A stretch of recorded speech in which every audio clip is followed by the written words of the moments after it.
Welcome back to Windy Hill Farms. Today we're going to show you a little bit about transplants and a little bit about companion planting. Today we're going to plant some basil plants next to some tomatoes. Something you think about when you're eating. You have tomatoes and basil, and it actually works when you're planting them too. Basil helps deter some of the pests that like tomatoes. It's not a sure fix, but it helps. A couple other things that work are parsley, Italian flat leaf or the ruffle leaf, and also carrots. You can plant carrots on the side, and as the tomato grows, so will the carrots, and vice versa. So, alright, here we go.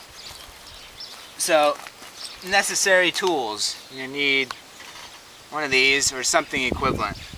And then, we're using some basil we bought from somewhere else. Sometimes we start it from seed, but it's pretty late in the season, and we just got these because we had some new tomato plants that we wanted to get some basil by.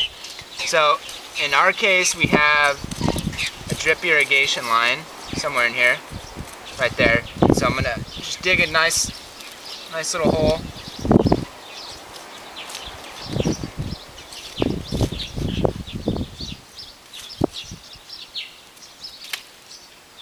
Down like that. You can always test. You want it with the basil plant. You want it to be even with the dirt that's in the little container. With one thing to know about tomatoes is if you're planting a tomato from a transplant, you want to take off the bottom two leaves, or sometimes even higher. You want a tomato to be about 3/4 up the stem, because it'll actually start rooting from that stem. It'll help to get a bushier plant and be a lot sturdier than if you just planted it as is, because the roots are very fragile. So anyway, back to basil. Get that. You can just squeeze the side a little, and usually it'll work out. So you end up with something like this. And then you put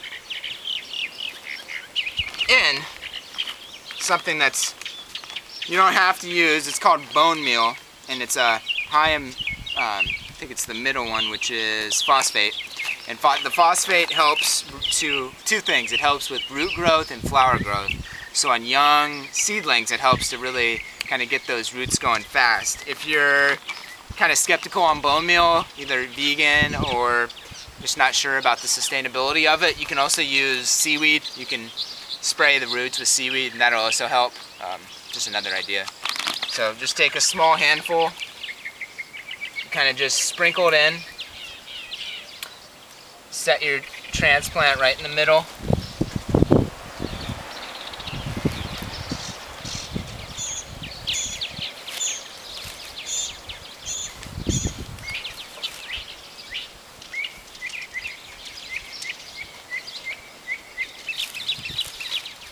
And just push softly. You don't want to push too hard, because that'll mess with the root system, but just nice and soft. And then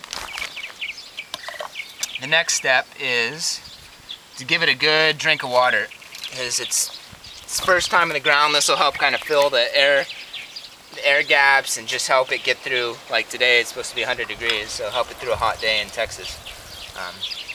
It's still important, even if you're in a cooler climate, to get a nice watering when it's first planted.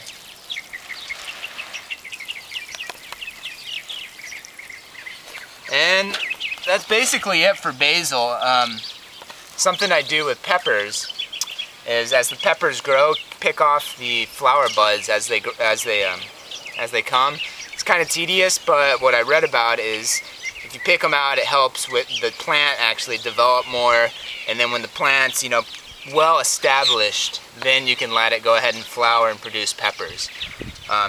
So yeah, that's kind of the 101 on transplanting. Appreciate it. Hope that helps, and hope people are getting out there and planting their own garden. Thanks a lot, and see you next time.